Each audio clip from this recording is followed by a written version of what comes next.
Bom dia, boa tarde, boa noite. É com muita alegria que nós começamos a trabalhar as leis de Newton. E a gente vai começar com essa seguinte pergunta: para que servem as forças, afinal de contas?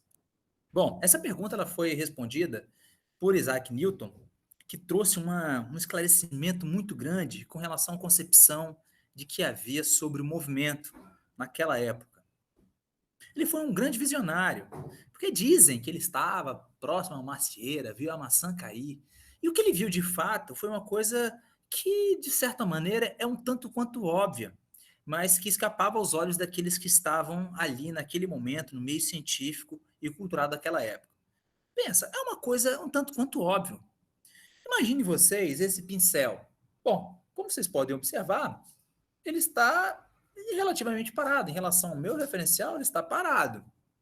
Para que esse objeto saia do seu estado de repouso, é necessário fazer o que com ele? Uma força, né, pessoal?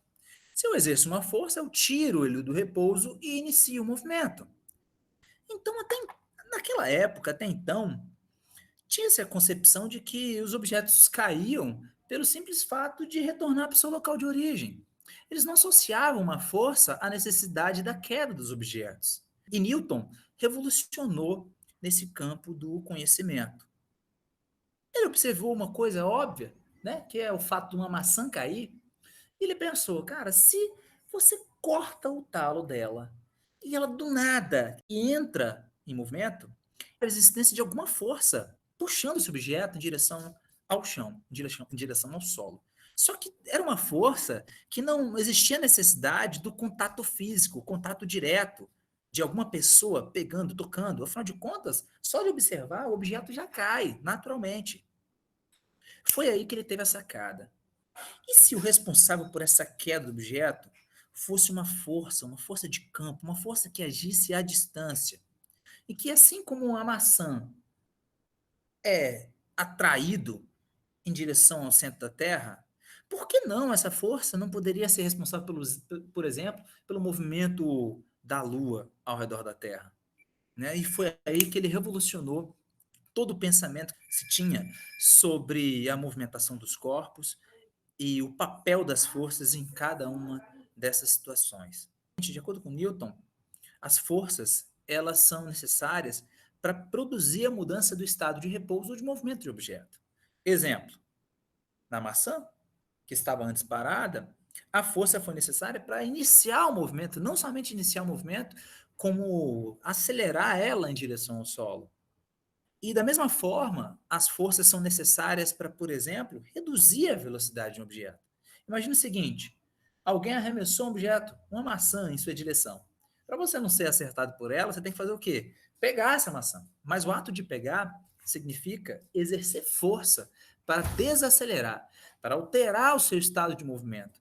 Agora, todas as forças que existem na natureza, todas elas, pode imaginar qualquer uma delas. Professor, a gente já falou da força peso, já falamos da força de atrito, já falamos do arrasto, empuxo, etc. Todas elas podem ser categorizadas em quatro tipos de força.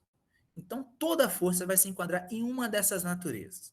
Nós temos a força da gravidade, força gravitacional, temos a força eletromagnética. Essas duas, elas estão muito relacionadas com todas as forças que estão no nosso dia a dia. A gente sente elas, a gente pode analisar elas macro e microscopicamente, enquanto que outras forças, elas estão mais embutidas no campo microscópico dos átomos, que é a força nuclear forte e a força nuclear fraca. Essas duas forças, a gente praticamente não vai ouvir falar no ensino médio. Então, a gente vai focar na força gravitacional e na força eletromagnética. A gente vai ver o quanto que ela está relacionada com nossas vidas. Primeiro, a força gravitacional. Essa força, quando se trata de distâncias astronômicas, em grandes distâncias, essa é a força que prevalece. Por exemplo, a Terra se encontra a 150 milhões de quilômetros do Sol. E mesmo assim, existe uma força gravitacional muito intensa que puxa a Terra em direção ao Sol, que permite que a Terra não saia por aí viajando em linha reta até os confins do universo. Da mesma forma, a Lua se encontra a uma distância razoável da Terra, e ainda assim, a força gravitacional que a Terra exerce sobre a Lua é muito intensa. Assim como a Lua atua gravitacionalmente nas marés, por exemplo. A gente pode perceber isso claramente ao longo da maré, os dois picos de maré alta e marés baixas que existem no, no planeta. Isso graças à força gravitacional. Mais para frente, quando nós falarmos da terceira lei de Newton, a gente vai ver que essas forças elas ocorrem mutuamente. Por exemplo, a Lua não pode ser atraída pela Terra sem que a Terra seja atraída pela Lua. Entende? E aqui nós temos um exemplo clássico dessa situação, dessa condição. Por exemplo, aqui nós temos uma massa 1 e a massa 2. O que Newton trouxe de informações com relação à gravidade é que matéria atrai matéria. É uma coisa louca, né? Você pensar que matéria atrai matéria, mas tem que ser um corpo bem maçudo para a gente ter uma força gravitacional relativamente grande. Grande o suficiente, pelo menos, para a gente notar. Quando nós estamos próximos um do outro, apesar de eu ter engordado aí 7 quilinhos, se eu estiver próximo de você, vai existir uma força gravitacional. Mas ela é tão insignificante que ela é imperceptível. Mas quando se trata da Terra, que tem cerca de 6 septilhões de quilogramas, e eu, ou a Terra e a maçã, como no caso dessa ilustração, a gente sabe que essa força ela é relativamente grande, pelo fato da Terra ter uma massa tão grande. E essa força gravitacional, ela atravessa os confins do universo, tá? Aliás, as estrelas estão muito distantes umas das outras. E ainda assim, elas sentem essa força, tá? Que é responsável pela movimentação das estrelas dentro de uma galáxia. Então, a força gravitacional, ela está presente aí, tá? A força peso é a força gravitacional, né? Essas forças de atração entre os planetas e as estrelas que eu acabei de falar são todas de origem gravitacional. E a força eletromagnética? Vocês, logo de cara, quando a gente ouve falar essa palavra, né, força eletromagnética, a gente lembra do magnetismo, né? Ou talvez da eletricidade. Quando você aproxima um ímã, só de você chegar próximo, eles já se grudam, né? Essa força de atração ou repulsão dos ímãs, ela também está relacionada com o fato de nós tocarmos os objetos. Quando nós pegamos na barra para suspender ela, como no exemplo, a gente sabe que na nossa mão nós temos átomos. Assim como na barra que vocês estão observando aí, também possuem átomos. E quando aproximamos esses átomos, desses dois corpos distintos, a eletrosfera ela tende a se afastar uma da outra, uma em relação à outra, porque afinal de contas se tratam de elétrons de mesma carga, sinais negativos, né? Elas tendem a se repelir, os núcleos atômicos tendem também a se repelirem, porque possuem cargas positivas, cargas sinais iguais. Vocês sabem que cargas sinais iguais tendem a se repelir. Então, todas as forças do toque, quando eu toco na xícara, por exemplo, ou até mesmo aquele rapaz que está segurando na barra, o que nós estamos fazendo é aproximando os átomos. Isso tem que ser a nível microscópico para que essa força seja percebida. Então, veja bem, de um lado nós temos a força gravitacional que, enfim, ultrapassa barreiras da distância. Mesmo a grandes distâncias, ela prevalece. Por outro lado, nós temos a força eletromagnética, que ela atua até certas distâncias, ela que prevalece. E todas as forças que nós imaginarmos, elas podem ser categorizadas além dessas duas aqui, dentro das outras forças também que a gente não vai falar no ensino médio, que é a força forte e a força fraca. Tá? Newton também trouxe uma ideia nova do que seria inércia. Cara, inércia a gente até sente de certo modo, tá? A tendência de você, quando está na preguiça, de permanecer na preguiça, tem a ver com inércia.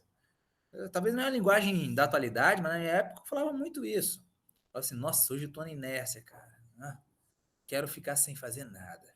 Mas, na verdade, inércia pode ter duas vertentes aí. Você pode ter inércia, que é o corpo que está parado, tende a ficar parado, ou tem uma outra inércia, que é a inércia voltada para a dinâmica, que é todo objeto que está em movimento tende a permanecer em movimento uniforme, a não ser que uma força diferente, força resultante diferente de zero, atue sobre o corpo. Resumindo, eu trouxe aqui um exemplo tem essa condição aqui. A gente pode dizer que esse objeto está em inércia. Por quê? Atualmente, ele está parado. E a tendência dele é permanecer parado, certo? Por que que isso acontece? Porque esse camarada aqui, ele está em equilíbrio. Quando a gente analisar as forças que estão atuando sobre esse notebook, a gente vai chegar à conclusão que, ó, desconsiderando o vento, desconsiderando outros fatores, a gente tem duas forças aqui prevalecendo. Bom, a primeira força é a força de origem gravitacional, não se esqueçam. Aquelas naturezas de forças. A força de origem gravitacional puxa o objeto em direção ao centro da Terra, tá? Ou, vulgarmente falando, puxa para baixo. Essa força gravitacional aqui a gente pode chamar, por exemplo, de peso. O peso é uma força de origem gravitacional. Peso P. Agora, à medida que esse objeto é puxado para baixo pelo peso, a mesa vai realizar uma reação normal.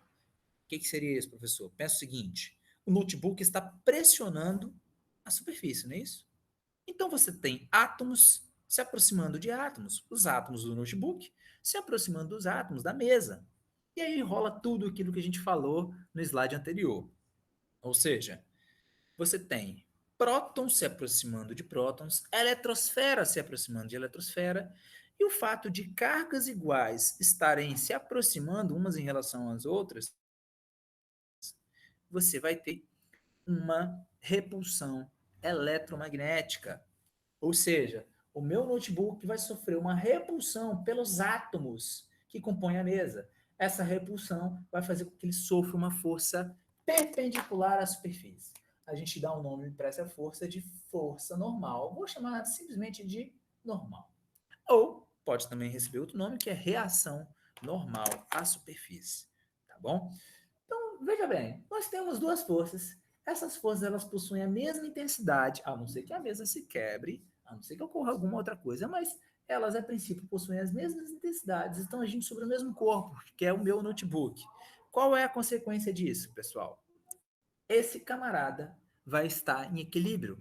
Somando essas duas forças, são forças de mesma intensidade, atuando em sentidos contrários. Como é que a gente faz essa soma aqui? Ué, a força resultante, ou pelo menos o módulo dela, vai ser essa força menos essa força. Como elas possuem a mesma intensidade, vai resultar em zero. Ou seja, ele está em equilíbrio.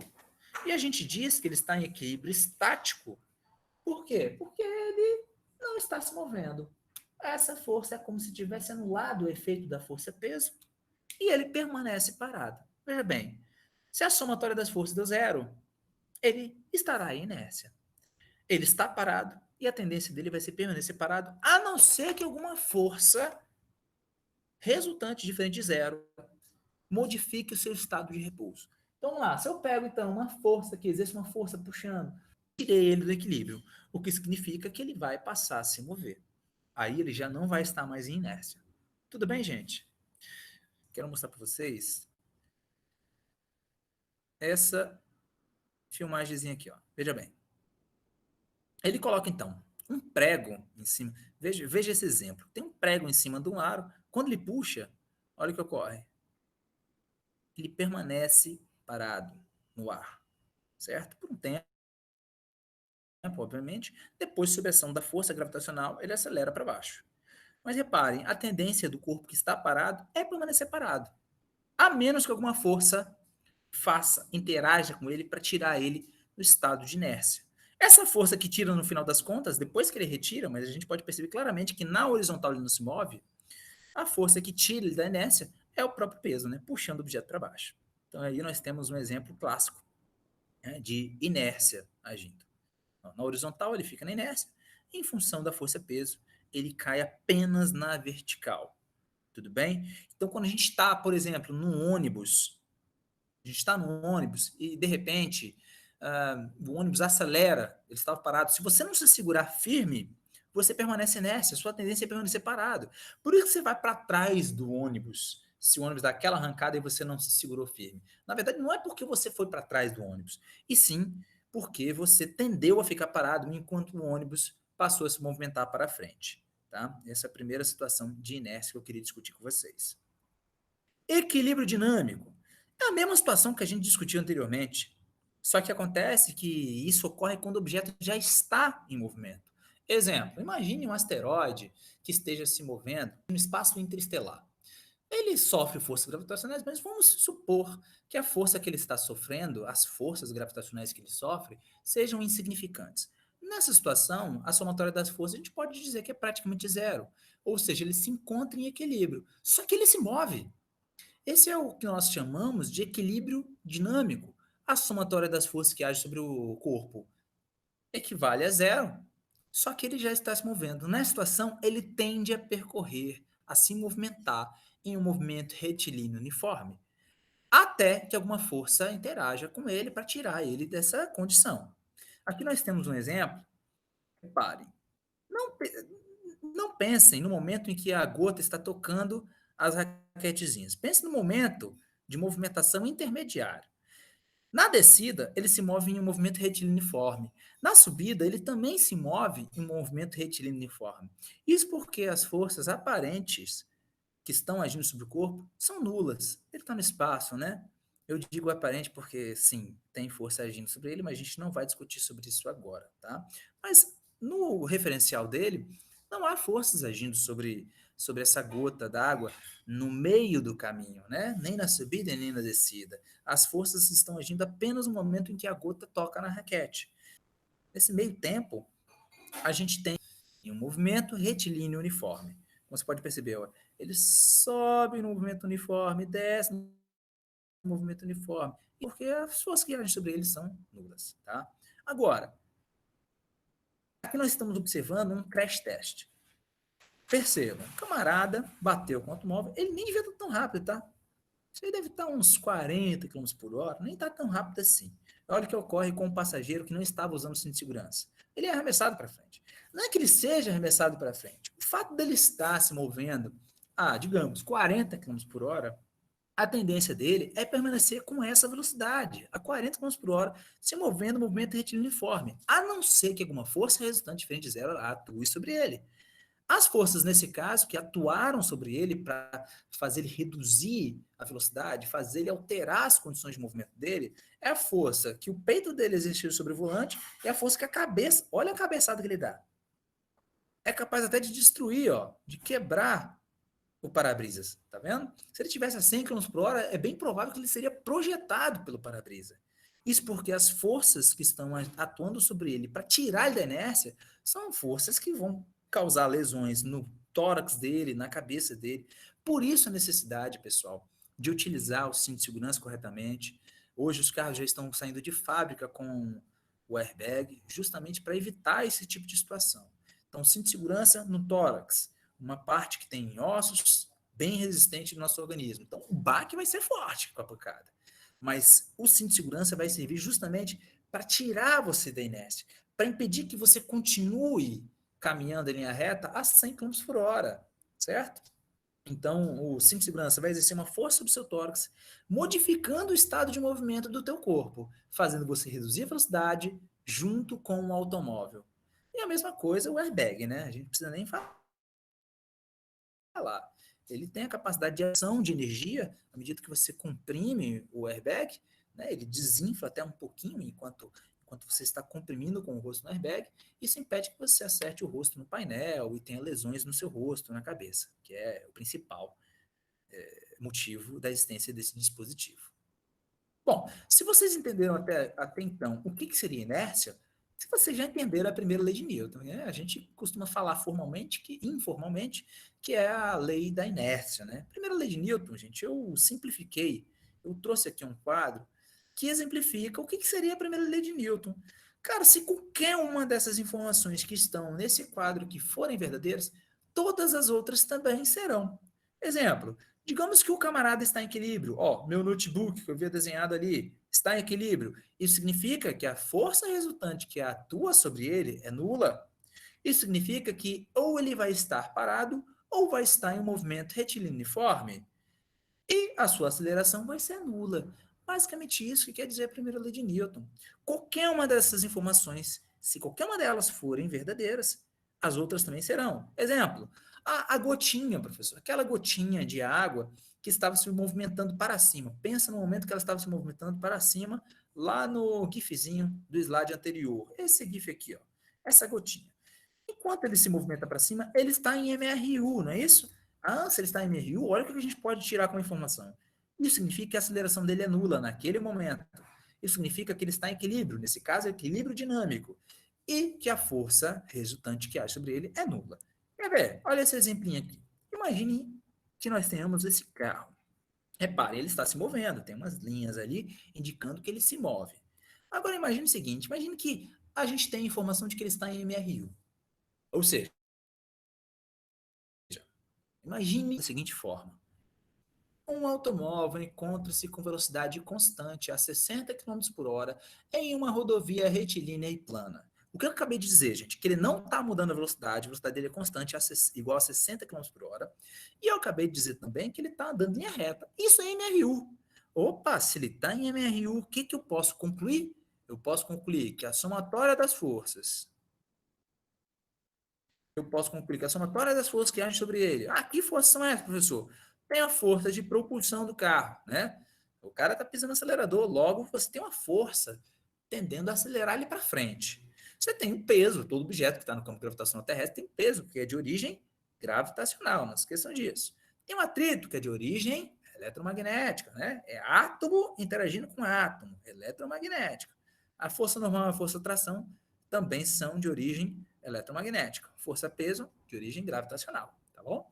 Então você tem a força de atrito, tem a força de reação normal dos pneus, ou seja, o carro pressiona o asfalto para baixo, logo o asfalto vai interagir eletromagneticamente empurrando os pneus para cima. Então você tem a força normal para cima, tem a tração. Cara, você já pode concluir logo de cara. Tem 4 forças, mas não importa qual seja o valor dessas forças. Você sabe que a resultante é zero. Ô, professor, de onde você tirou isso? Ué, se o carro está em MRU, cara, primeira lei de Newton.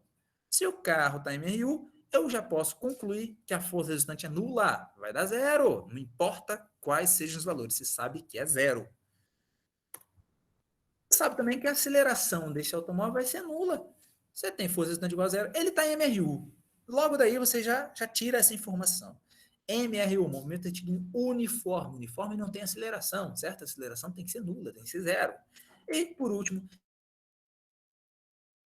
que ele está em equilíbrio. Parado seria um equilíbrio estático. Já que ele se move, o equilíbrio é dinâmico. Tudo bem, gente? Equilíbrio estático, parado. Está parado e continua parado. Equilíbrio dinâmico, está se movendo. Está se movendo, ele vai continuar se movendo em um movimento retilíneo uniforme. Bom, vamos ao primeiro exemplo aqui. Vamos resolver. Exemplo simples. Bom, analise as informações a respeito da inércia e marque a alternativa falsa. Vamos lá. Letra A. A massa é a medida quantitativa da inércia. Inércia não é a tendência do corpo que está parado continuar parado, ou que está em movimento continuar em movimento retilíneo uniforme? Não é isso, gente. A menos que uma força tire ele dessa condição. Bom, se é a tendência dele de manter o seu estado de movimento ou repouso, pense um pouquinho. Se vocês empurrarem uma pessoa, imagine que seja uma sobrinha de vocês, um irmão de vocês, novinho, 8 anos de idade, pediu para você empurrar. Você vai empurrar com uma certa facilidade, né? Você vai alterar a condição de velocidade dela, de movimento dela, com uma certa facilidade. Você vai tanto conseguir fazê-la ganhar velocidade ou perder velocidade de maneira fácil, ou até mesmo fazer curva de maneira fácil, porque ela tem menos massa, comparado a Péricles, por exemplo. Imagina se o Péricles pedir para vocês, pô, empurra aí. O cara é maçudo, né? O cara é maçudo. Pede para ele empurrar. Ou César Menotti e Fabiano, na mesma bicicleta, um na garupa, o outro na. Imagina, eles pedindo para você, empurra aí. Quando vocês forem empurrar, vai sentir uma certa dificuldade para alterar o seu estado de movimento. Sabe o que significa? Que possui mais inércia. Quanto maior a massa, maior a inércia. Tudo bem? Então, essa informação é verdadeira. A massa é a medida quantitativa da inércia. Letra B agora. Na falta de atrito, um corpo em movimento permanecerá em movimento perpetuamente. Falta de atrito. Imagina aquele exemplo que eu dei para vocês. No asteroide, no espaço interestelar, onde as ações das forças são insignificantes. As forças gravitacionais que estão agindo sobre o asteroide são insignificantes. Nessa condição, a gente não tem atrito. No ar, cara, o que provoca atrito né? No asteroide vai ser o ar, vai ser o contato com alguma outra matéria. E não há. Logo, esse corpo tende a permanecer em movimento ad infinito. Tá? A não ser que ele seja capturado pelo campo gravitacional de algum planeta ou alguma estrela, e aí ele comece a sofrer ou alterações na sua direção, na direção do movimento, porque isso também é alterar as condições do movimento, não se esqueçam disso. Ele tem que estar em linha reta, com velocidade constante, para ele estar em inércia. Tudo bem, gente? Então não se esqueçam disso. Então a letra B também está correta. Correta. Letra C. A situação de movimento retilíneo uniforme, opa, é o exemplo lá do carro, né? É denominada de equilíbrio dinâmico. Sim, a gente viu no exemplo do carro que sim, ele está em equilíbrio dinâmico porque ele se move. Letra D. A tendência de um corpo em movimento uniforme não muda a velocidade, certo? E com aceleração constante, aí tá destoando, né? Porque pensa, se o cara está em um movimento uniforme, a aceleração tem que ser nula, não pode ser constante. Então vamos continuar a frase, só para ver, concluir o que ele quer dizer com isso. A tendência de um corpo em movimento uniforme e com esse movimento, mas aí ele caso, que aí ele estaria em um movimento retilíneo uniforme. Ele não pode ter aceleração. A aceleração constante não significa ser aceleração nula. Então o correto aqui seria ter aceleração nula para essa alternativa estar correta. Então a letra D é a letra falsa, tá? A alternativa falsa. Logo, não vamos nem ler a letra E. Tudo bem, pessoal? É só ter isso em mente. Espero que vocês tenham compreendido essa parte de inércia, a primeira lei de Newton, porque agora a gente vai passar para a segunda lei de Newton. A segunda lei de Newton, a gente poderia explicar de uma maneira mais completa, mas o vídeo ficaria muito comprido, né? E a aula para vocês também seria muito comprida. Então a gente vai dar uma abreviada. Basta vocês pensarem o seguinte, que a aceleração, isso é intuitivo, hein, gente? É só prestar atenção. A aceleração, ela é proporcional à força resultante que está agindo sobre o objeto.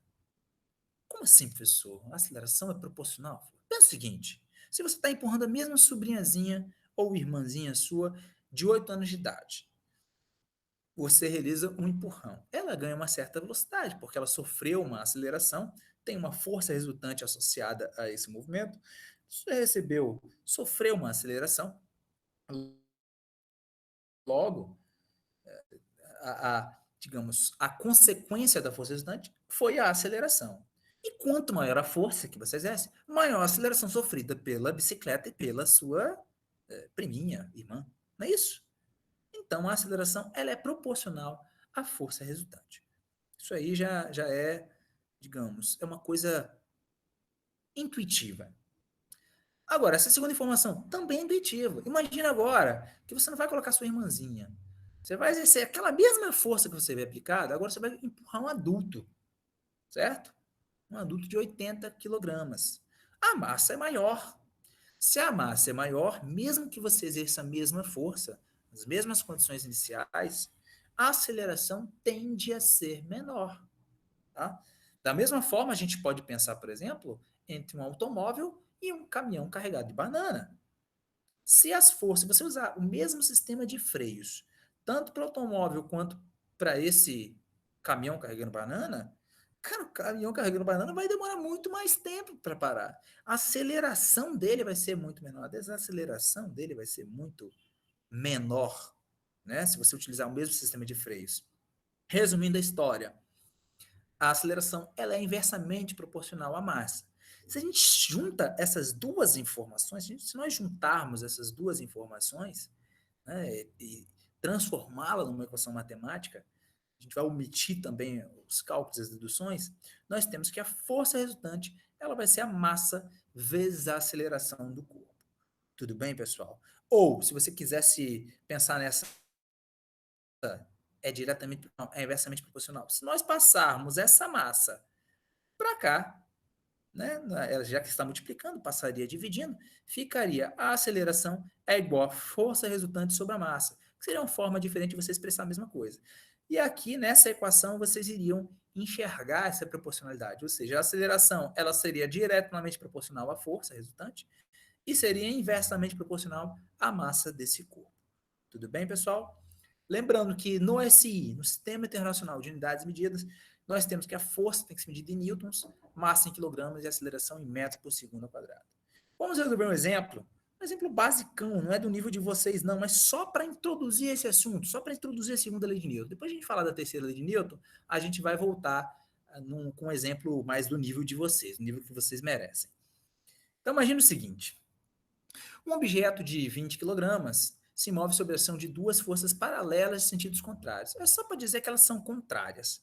É uma força para cá, outra para lá, ou uma para cima, outra para baixo. Você escolhe como você vai desenhar, como é que você vai construir a imagem do problema. Então, essas forças valem respectivamente 15 e 25 newtons. Eu quero saber a aceleração desse móvel. Quero saber o módulo da aceleração desse objeto. Cara, a primeira coisa que vocês vão fazer quando se trata de leis de Newton, se o problema não traz um desenho, é importante que você saiba desenhar essa situação. Vamos para o quadro, vamos desenhar. Então, nós temos um objeto de 20 kg. Eu vou desenhar um quadradinho, mas se vocês quiserem, pode desenhar também uma bolinha. Vocês escolhem como é que vai ser. Eu vou colocar aqui a massa dele igual a 20 kg. Nós temos duas forças. Vocês podem também escolher para qual lado vocês vão colocar essas forças. Tanto faz. O que é importante vocês saberem é que elas possuem sentidos contrários. São paralelas, estão atuando no mesmo eixo e estão no sentido contrário. Então, basta você desenhar para onde você quiser uma força de 25, eu vou desenhar para a direita. Isso aqui são 25 newtons. E eu vou desenhar para a esquerda uma força de 15 newtons. Bom, como a força de 25 ela é maior, eu vou desenhar um vetor maior para essa força em comparação com essa. Então, para a esquerda nós temos 15 newtons. O professor fez o desenho na vertical, uma força para cima de 25, outra para baixo de 15. Tanto faz, gente. O que importa é saber que elas são sentidos contrários. E uma vez que você tem, então, força, nós temos as forças, e é possível calcular a força resultante aqui. Você tem a massa e você quer achar a aceleração? Cara, segunda lei de Newton. A força resultante igual a massa vezes a aceleração desse camarada. Qual vai ser a força resultante que vai... Aliás, vamos fazer isso, ó. Vamos passar a massa aqui para baixo. Vai ficar então assim, ó. A força resultante sobre a massa é igual à aceleração. Olha, aquilo que eu havia dito, hein? A aceleração, ela é proporcional à força resultante. Se você o valor da força resultante, você aumenta a aceleração, tá? Da mesma forma, nós podemos analisar aqui, ó. A massa, ela é inversamente proporcional à aceleração, ou vice-versa, né? Se você aumenta o valor da massa aqui, ou duplica a massa, o que acontece com a aceleração? Cai pela metade, certo? Quanto maior a massa do objeto, menor a aceleração. Bom, uma vez que você tem essa equação aqui montada, a aceleração é igual a força resultante sobre a massa, a gente pode substituir. No lugar da força resultante, o que é que eu vou colocar aqui? Ó? Como é que eu calculo força resultante de duas forças contrárias? Basta você pegar o maior valor, esse que está apontando para a direita, e subtrair pelo menor valor. Você tem vetores contrários, um para a direita, outro para a esquerda. Para a direita para a esquerda, basta você subtrair. Não tem muito mistério não, tá? Então vai ficar assim, ó. Força resultante vai ser 25 menos 15, que é a força resultante, dividido pela massa desse camarada, que vale 20. Bom, resolvendo isso aqui, 25 menos 15, 10. 10 sobre 20, vá por dá meio. Ou seja, a aceleração vale meio. Meio o quê? Bom, a força está em newtons, a massa está em quilograma, está tudo no padrãozinho. Se essas duas informações estão tudo no padrão do SI, eu tenho que a aceleração vai ser em metro por segundo ao quadrado. Tudo bem, pessoal? Vamos agora à terceira lei de Newton. A gente costuma dizer informalmente de lei da ação e reação. Vamos ler primeiro, que nós temos aqui, ó. Não há interação isolada, portanto, uma força de ação resultará na existência de outra força de reação. Esse par de ação e reação é... dois pontinhos. Galera, essa lei diz o seguinte, na natureza, não tem como um objeto interagir com o outro sem que haja uma força, surja uma força natural dessa reação, fazendo com que o agente causador da força também sofra uma interação. Nós temos esse exemplo, né, do rapaz atirando com a bazuca, e a gente vê claramente que tem uma força de recuo. Ou seja, enquanto o sistema, o aparato como um todo, faz o projétil ser ejetado para frente, ou seja, você realizou uma força sobre o projétil para frente, esse projétil também vai causar uma força contrária sobre a bazuca, sobre o dispositivo como um todo. Veja esses dois exemplos que nós temos aqui. Ó. Nós temos uma força de ação que empurra o balão para cima. Enquanto isso, nós temos uma força de reação que empurra o ar para baixo. É uma ação e reação. Opa, ou vice-versa, porque afinal de contas, o que é ação e o que é reação depende só do seu referencial, tá? Outra situação, nós temos aqui, ó, essa força que é de origem gravitacional, força peso.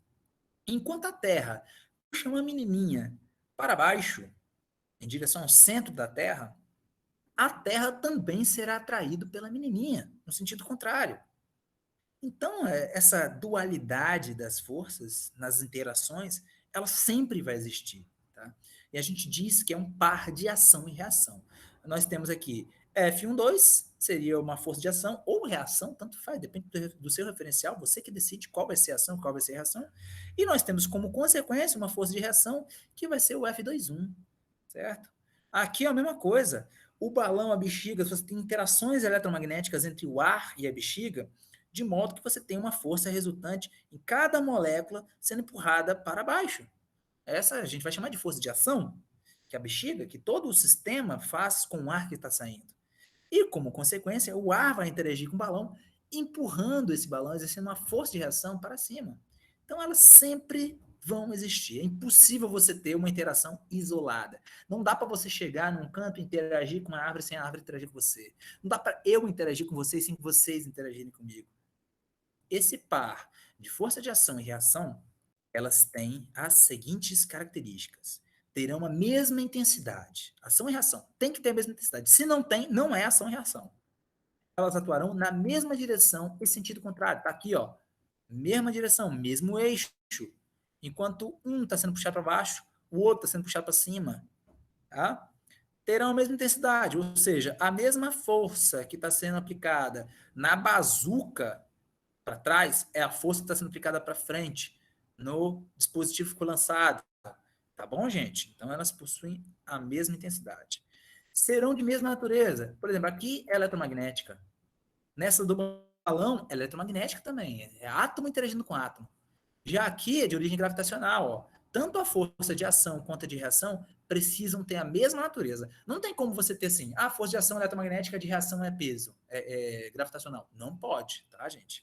E, por último, elas girão em corpos diferentes. Como aqui, nós temos a ação agindo no ar e a reação no balão. Aqui nós temos a ação na menininha e a reação na Terra. Tá? Não tem como você ter forças isoladas. Vamos agora para o último exemplo, que é esse aqui. É um pouco mais complexo, mas vocês vão matar numa tranquilidade que só. Basta seguir esse passo a passo. Tem várias formas de você resolver esse problema. Eu vou exemplificar, vou mostrar um, e vocês podem muito bem pedirem para eu resolver de outra forma, que eu posto de um jeito do conteúdo chegar até vocês. No arranjo experimental esquematizado a seguir, os blocos A e B têm massas respectivamente iguais a 4 e 1 kg, desprezando-se os atritos, a influência do ar e a inércia da polia.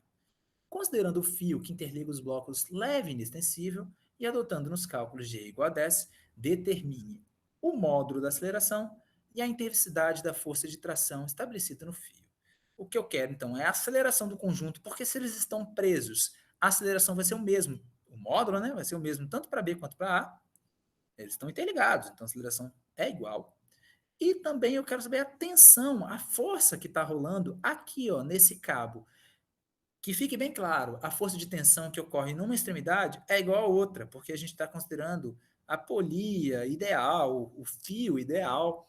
Logo, as tensões nos dois lados serão idênticas, tá bom, gente? Então vamos à resolução. Primeiro passo, vou desenhar o bloco A e o bloco B separadamente. Apesar deles estarem conectados, eu vou desenhar separadamente que a gente vai fazer um sistema com duas equações. Então sigam meus bons.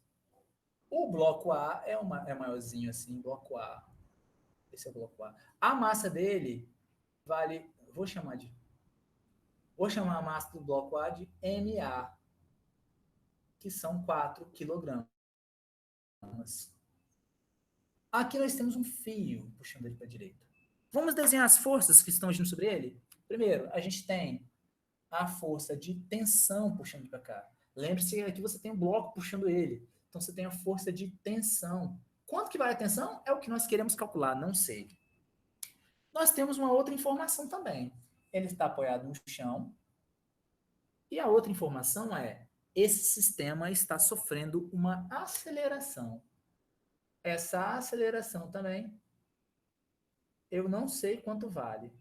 Tá? É para a direita, mas ele pediu módulo. Eu não preciso saber para onde que é a aceleração. Preciso saber calcular o valor dessa aceleração. Então, eis aqui o primeiro sistema.